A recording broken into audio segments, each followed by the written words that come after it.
Hello everyone, welcome back to Route 99. My name is Raj Thakkar and in this video we're discussing a set of 5 easy grammar questions. So let's get started with the first question. We'll discuss which one is grammatically correct and what rules or what grammatical rule it follows that makes it correct. Okay, so the Excel company has greatly enhanced its advertising expenses. So the subject is the Excel company, which is singular, and the verb followed by it has is also singular. So the subject verb agreement arrangement is very correct. Now it says that greatly enhanced its advertising expense. So what is enhance? Enhance is when you improve something. So here the idea implied was that it has increased it and not improved. So there is a difference between when you increase things and when you improve things. So you could increase something bad as well, but improve is always used in the positive sense. So this gets eliminated on its own. All the enhanced options get eliminated. So we are just left with increased options. So if I see it here, it says greatly enhance its advertising expenses. So it with an apostrophe s is it is. What is the rule here? That when you add an apostrophe s behind pronouns, the pronouns becomes a concate, right? So this cannot be my option. So I need to eliminate all the options with its as well. So this is eliminated, this is eliminated, enhance is eliminated. So we're left with only second option. So the second says the Excel company has greatly increased its advertising expense. Fits perfectly with all the grammatical rule, hence it is the correct option. Let's move on to the next question. Today we love what tomorrow we hate. Today we seek what tomorrow we shun. Today we desire what tomorrow we fear. So it seems like the sentence has no significant grammatical error, but small punctuation error. Today we love what tomorrow we hate. So instead of a comma here, shouldn't there be a semicolon here as well? What does semicolon do? A semicolon connects to closely related sentences.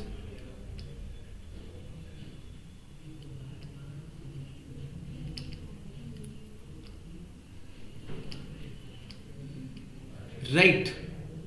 Two closely related sentences which shares the same theme. So let's take an example. I'm saying that I am a teacher and he is a student. So the common theme of the sentence is the profession of both of us, correct?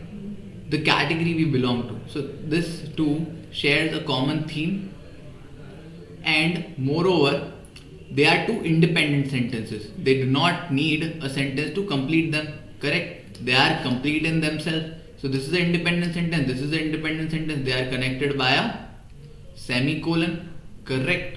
So this is what semicolon is used for. And here if you see, they have used a comma instead of a semicolon. If these two sentences are connected by a semicolon, these two also should be connected with a semicolon. So this is not our option. Today we love what tomorrow we hate. There is no semicolon at all here. So this also is not our option. Today we love what tomorrow we hate. Today we seek what tomorrow we shun. Today we desire what tomorrow we fear. Here also there is no semicolon. It has incorrectly used commas.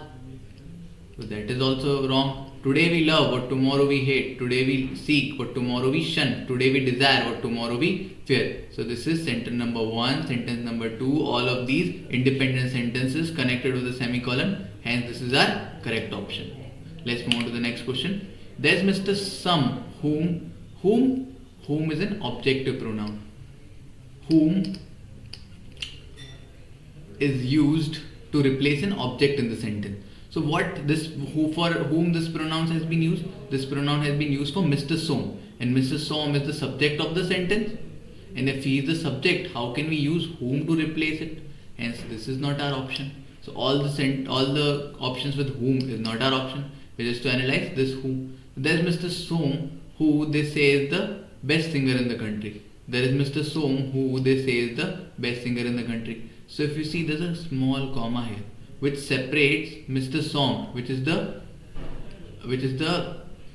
main clause of the sentence, and this is the subordinating clause because it describes it, which is correctly separated by a comma. There's unessential information, or let's say some main clause are always separated by a comma before a sentence, whereas if you see it here, they have placed a comma after who, which is a part of this subordinating clause. Correct. Hence this is our correct option. I'm not one of those who believe everything they hear. Okay, nothing wrong here. I'm not one of those who believes everything I hear. Okay, they, I, there's some catch with the pronoun. I'm not one of those who believes everything he hears. Okay, I'm not one of those who believes everything one hears. Now if you see, there is the simple rule with the pronouns that if you are using one pronoun for one person, you got to be consistent with it throughout the sentence, which is not the case here, not here, neither here. Hence fourth is our correct option. The board of director will hold its next meeting in July. Okay, nothing wrong. If it would have been its, then it would have been incorrect, but its is correct. Board of director will hold its meeting, as I said, incorrect. The board of directors shall hold, shall shows possibility, suggestions. Is that a suggestion or a certainty? It is a certainty that it is bound to happen in July. This also is not our option. This is not our option. Shall again. So hence we are left with only first option. First is our correct option, which says the board of director will hold its next meeting, will show certainty. It has also been used correctly, unlike this option and unlike this option. Hence first is our correct option. So that was the video, guys. I hope you understood what I explained here. Thank you for staying with me. I'll see you in the next DPM.